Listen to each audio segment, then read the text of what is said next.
જય કુખાર મેડીમાં જીવન સફળ બનાવવા માટેનું પ્રવચન તે વાત ઉપર કુખાર મેડીમાં એ શું પ્રવચન આપ્યું આપણે આગળ વિડીયોમાં જોશું. જય કુખાર મેડીમાં ધંધો બાંધી દીધો છે એટલે તું બંધાઈ ગયો, ધંધો નહીં બંધાયો. તું મોહ માયા લાલચમાં બંધાઈ ગયો છે ગોડા. ધંધો તારો એમને એમ છે એ નહીં બાંધ્યો. મારી માતા કોકે બાંધી દીધી. તું બંધાઈ ગયો છું, માતા નહીં બંધાઈ. તું લાલચમાં લોભમાં બંધાઈ ગયો છું.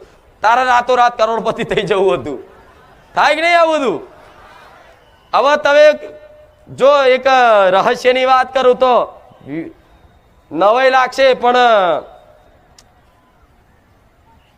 કોઈ નાનપણથી જ પૈસા વાળાને ઘેર જન્મ લેતો હોય છે અમુક જણા, કે નાનપણથી જ રૂપિયામાં રમે એમ.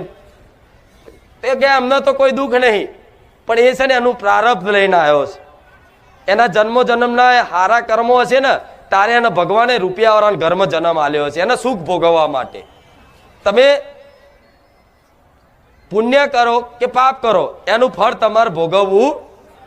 તો એનું જમા હોય જન્મનું તો ભગવાન એ પરિવારમાં જ નાખે કે કરોડ અજોડબોપતિને ઘેર જન્મ થયો એટલે એને નાનપણથી જ મજા દેખાય તમને. પણ એની મજા છે ને થોડી જવાની વધે ને અને વટે ને એટલે એને ખબર પડે ખાલી રૂપિયામાં સુખ નથી.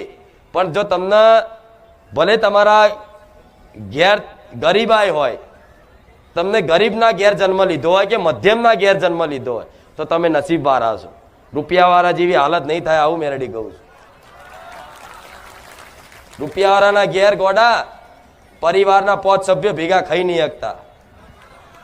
દીકરો બાપને હોમું બોલે અને દીકરી બાપને હોમું બોલે.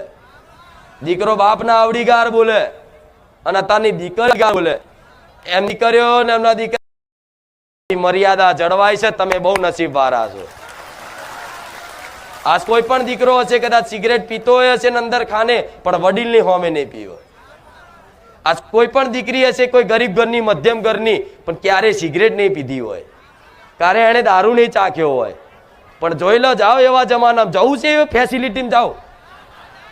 જવું છે બોલો, આ ફોરેનમાં જવું છે બોલો, જાઓ દશા જોઈ આવો. જાઓ ખબર પડે ગોડા તમે ભારત દેશમાં જન્મ લીધો ને તમે આવા કુળમાં જન્મ લીધો છે તો ભગવાને જે આલ્યું બધાને સારું જ આલ્યું છે. હમણાં તમારો છોકરો એવો કદાચ આડાવરા વ્યસન કરતો થઈ ગયો તો અમુક નહીં આવતા અમુક મા બાપ કેવું કરે છે કે મારો દીકરો બહુ દારૂ પીવે છે, મારી અમને ઘેર બધું તોડી નાખે છે, માં બધું દરવાજા તોડી નાખે, માં રિમોટ હોય તોડી નાખે, માં ખુરશીઓ તોડી નાખે છે. આટલી કૃપા હોય ને તમારા ઘેર તો સારું છે. માતાજીનો આભાર મનાય કે નહીં?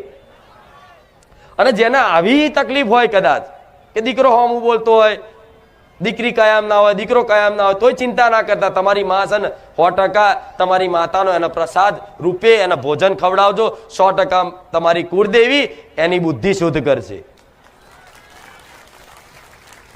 તમારી કુળદેવીનો પ્રસાદ તરીકે ભોજન આલો, ધરાવો. માં લો ધરાયું છે, આજે દાળ ભાત કઢી ખીચડી બનાવી સ્વીકારજો.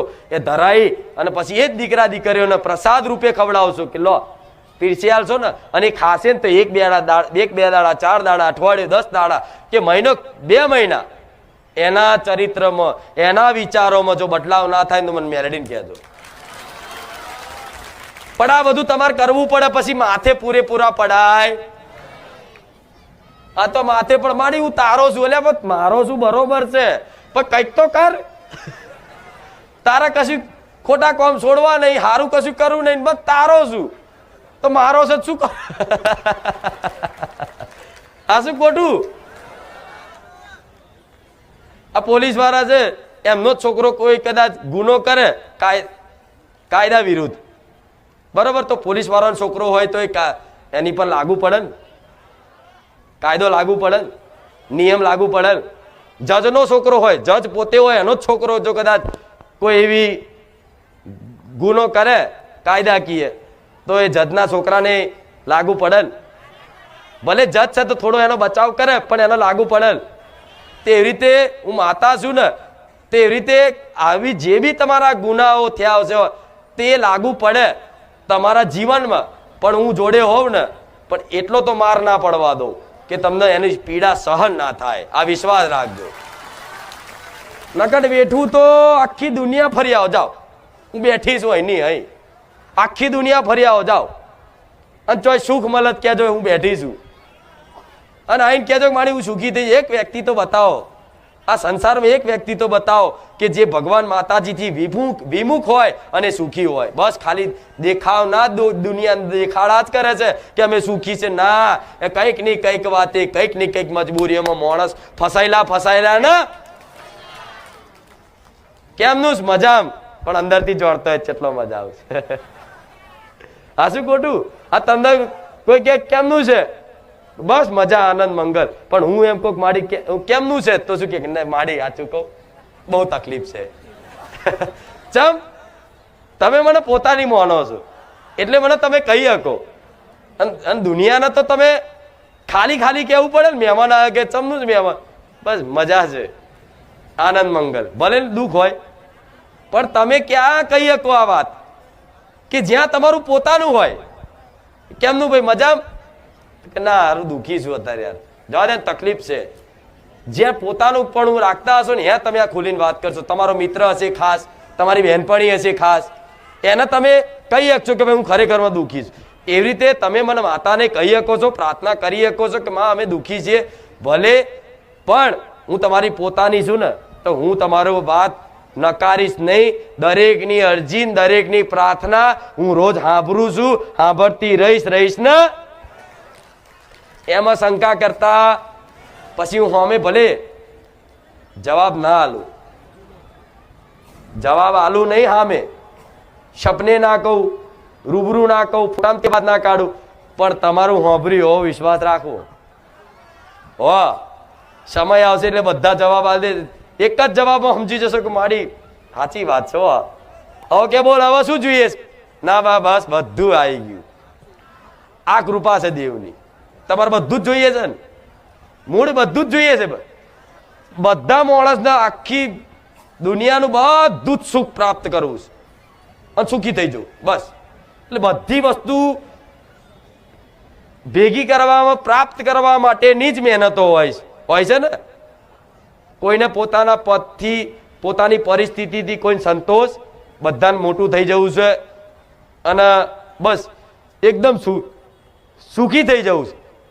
એવું સુખ જોતું હોય ને તો તમારી કુળદેવીના શરણ સિવાય આ અનુભવ નહીં થાય. બસ હવે માતા કશું ના જોઈએ, એવી ફિલિંગ, એવો આનંદ કે તો હવે ચાખવો પડશે, તાર તમને ખબર પડશે. એ તો તમારે ચાખવો પડશે, આનંદ અનુભવ કરવો પડશે, તાર ખબર પડશે. નકર હું આ શબ્દોથી વર્ણન કરી શકું, કહી શકું? આ એમને કઈ સંસારમાં જોઈ લો, આજ લગીન જેટલા ભક્તોનો ઇતિહાસ જોઈ લો, જીવનમાં એવા દુઃખ પડ્યા, પણ ભગવાન માતાજી પરનો ભરોસો જેને નહીં તોડ્યો ને, એનો ઇતિહાસ અમર નોમ થઈ ગયું છે. માતાના શરણમાં સુખ પ્રાપ્તિ થઈ ગઈ, મોક્ષ મળી ગયો કહેવાય. જોવો છો ને આજે એવા ભક્તોને યાદ કરો છો, તમે કરો છો, એમના દર્શન કરવા જાઓ છો ને. બાપા સીતારામ, જલારામ બાપા, પછી એવા ઘણા એવા છે મહાન ભક્તો, નરસિંહ મહેતા, મીરાબાઈ, નહીં એમણે સંસારની કોઈ ચિંતા કરી? બસ એક જ તો મેરો તો ગિરધર ગોપાલ, દૂસરો ના કોઈ. પણ તમે તો આવું કહેવા જો કે માં તું જ મારી, બીજું કોઈ નહીં. પણ ના, ખાલી કહેવાના જ કે મારી તું, સંસાર મારું જ માને. પણ ખરેખરમાં સંસાર તમારું થશે. અત્યારે છે ને તમારી જો કઈ યોગ્યતા છે, પદ છે, માન છે, નામ છે, પૈસા છે, તો સુધી પરિવાર વાળાએ, તમારી પત્ની હશે ને, એ તે તમને નોકરીથી આવશો ને કમાતા હશો ને, તો એ થારી બારી કાઢિયાલ છે કે લો ખાઓ, બીજું લાવો અથાણું આલું. આ નોકરી ધંધો જો છૂટી ગયો ને બેકાર થઈ ગયા, આમ દેવું બેવું થઈ ગયું ને, તો એ જ તમારી પત્ની એમ કે છોની મોની કાઢી લેતી હોય તો સાચું ખોટું? આ સત્ય છે. પણ બધા માણસો સ્વાર્થી જ થાય કે નહીં? પણ એક ખાલી માં જ એવી હશે કે એનો દીકરો ગમે તેવો હશે ને, પણ એને ચિંતા હશે કે ભલે મારો દીકરો ગમે તેવો ચોર હોય, ડાકુ હોય, લુચ્ચો હોય, કોકને મારી નહીં આવે ને પણ એની માં એને બીજાને મારવાના એને બચાવે કે ના ભલે મારો દીકરાનો વાંક રહ્યો પણ મારવા જ નહીં દઉં, મારવા નહીં મારા દીકરાને. માની અંદર મમતા છે, કરુણા છે. એટલે નહીં તો સંસારમાં બધા સ્વાર્થી છે. અનુભવ કરજો લડતા નહીં તું સ્વાર્થી છે એવું કરી. પતિ પત્ની હોય